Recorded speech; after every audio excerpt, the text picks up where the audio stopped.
ಅಬಕಾರಿ ಬಾರ್ ಲೈಸೆನ್ಸ್ಗೆ 2.5 ಕೋಟಿ ಲಂಚದ ವಿಚಾರಕ್ಕೆ ಸಂಬಂಧಪಟ್ಟ ಹಾಗೆ ಅಬಕಾರಿ ಉಪ ಆಯುಕ್ತ ಜಗದೀಶ್ ನಾಯಕ್ ಎ1 ಖದೀಮ ಹೇಗಂತ ಸುದ್ದಿಗೋಷ್ಠಿಯಲ್ಲಿ ವಿಪಕ್ಷ ನಾಯಕ ಆರ್ ಅಶೋಕ್ ವಾಗ್ದಾಳಿ ನಡೆಸಿದ್ದಾರೆ. ಅಬಕಾರಿ ಉಪ ಆಯುಕ್ತ ಜಗದೀಶ್ ನಾಯಕ್ ಎ1 ಖದೀಮ ಅಂತ ಹೇಳಿ ಸುದ್ದಿಗೋಷ್ಠಿಯಲ್ಲಿ ವಿಪಕ್ಷ ನಾಯಕ ಆರ್ ಅಶೋಕ್ ಅವರು ವಾಗ್ದಾಳಿ ನಡೆಸಿದ್ದಾರೆ.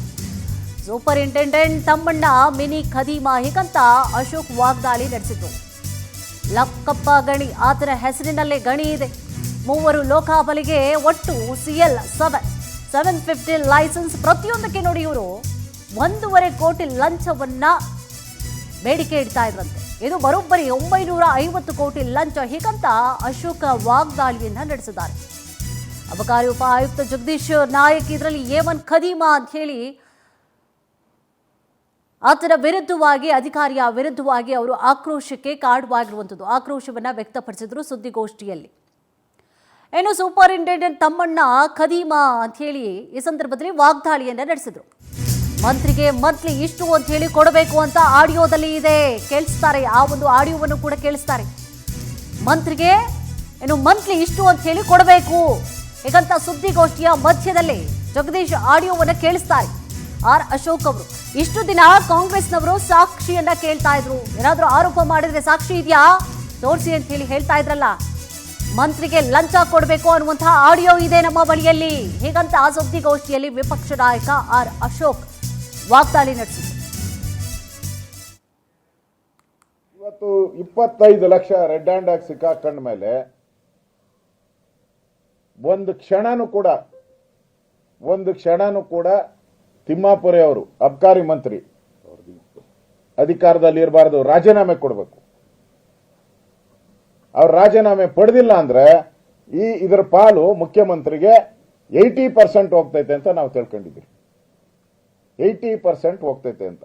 ಅದರಲ್ಲಿ 750 ಕೊಡ್ತಾ ಇದ್ದಾರೆ, ಈಗ 650 ಸಿಎಲ್. ಅದಕ್ಕೆ 1,25,00,000 ಕಮಿಷನ್. ಲಂಚ, ಕಮಿಷನ್ ಅಲ್ಲ, ಲಂಚ ಮಿನಿಮಮ್. ನಾನು ಹೇಳ್ತಾ ಇರೋದು ಮಧ್ಯ ಅಧಿಕಾರಿಗಳದ್ದು ಇನ್ನೊಂದೈತೆ, ಇದು ಸರ್ಕಾರಕ್ಕೆ ಹೋಗೋದು. ಈ ದುಡ್ಡೆಲ್ಲ ಸರ್ಕಾರಕ್ಕೆ ಹೋಗ್ತೈತೆ. ಅಧಿಕಾರಿಗಳಿಗೆ ಅದೊಂದು 50 ಲಕ್ಷ ಸಪ್ರೇಟ್. ಅದು ಯಾಕಂದ್ರೆ ಟೇಬಲ್ ಟು ಟೇಬಲ್ ಹೋಗ್ಬೇಕು. ಕ್ಲರ್ಕ್ ಇಂದ, ಸೂಪರ್ಡೆಂಟ್ ಇಂದ, DC ಇಂದ. ಈಗ ಸಿಗಾಕೊಂಡಿರೋದು DC.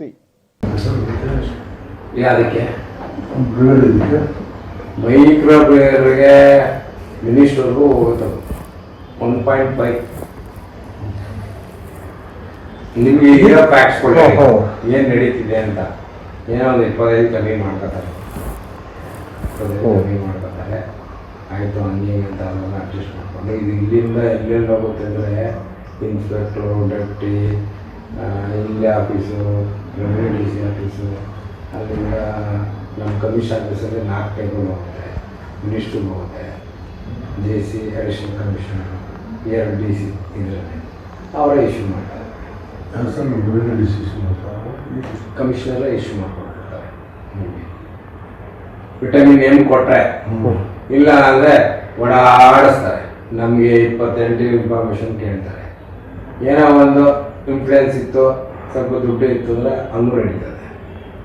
ಇಲ್ಲ ನಾವು ಇಲ್ಲ ಸರ್ ಅವ್ರ ಕೈಲಿ ಆಗಲ್ಲ, ಅಷ್ಟಾಗಲ್ಲ ಅಂದ್ರೂ ನಮಗೆ ವಾಪಸ್ ಕಳಿಸ್ತಾರೆ. ಇದು ಸರಿ ಇಲ್ಲ, ಅದು ಸರಿ ಇಲ್ಲ, ನೀವು ಇಸ್ಕೊಬಿಟ್ಟಿರ್ತೀರ, ನಮಗೆ ಕೊಡೋಣ ಅನ್ನೋದು ಒಂದು ತಲೆಯಲ್ಲಿ ಏನೋ ತಲೆಯಲ್ಲಿ ಗುಮ್ಮ ಕೊಟ್ಬಿಟ್ಟಿರ್ತಾರೆ.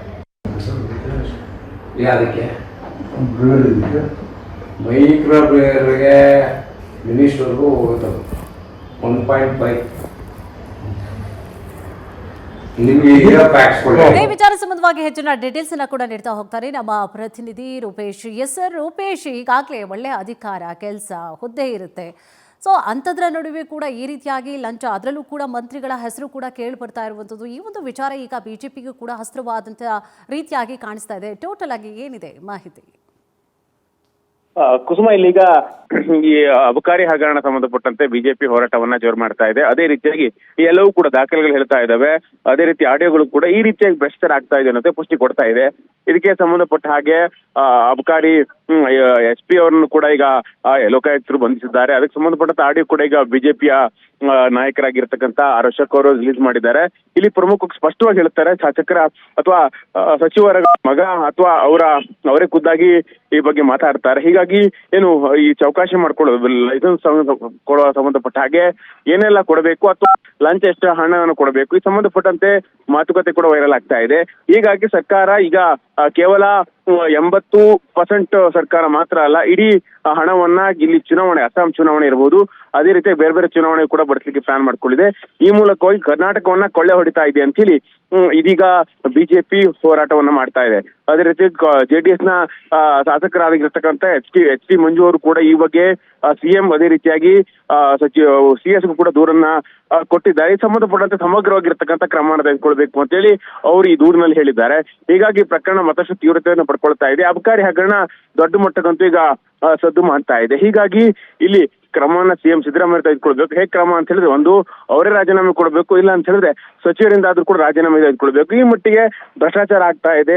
ಗಲ್ಲಿಯೂ ಕೂಡ ಲೈಸೆನ್ಸ್ ಅನ್ನ ಕೊಡುವಂತ ಕೆಲಸವನ್ನು ಮಾಡ್ಲಾಗ್ತಾ ಇದೆ. ಹೀಗಾಗಿ ಕ್ರಮ ಕೈಗೊಳ್ಬೇಕು ಅಂತೇಳಿ ಈಗ ಸಿಎಂ ಸಿದ್ದರಾಮಯ್ಯನವರಿಗೆ ಆಗ್ರಹಿಸ್ತಾ ಇದೆ ಈಗ BJP. Kusuma. Yes, thank you ತಮ್ಮೆಲ್ಲ ಡೀಟೇಲ್ಸ್ಗಾಗಿ.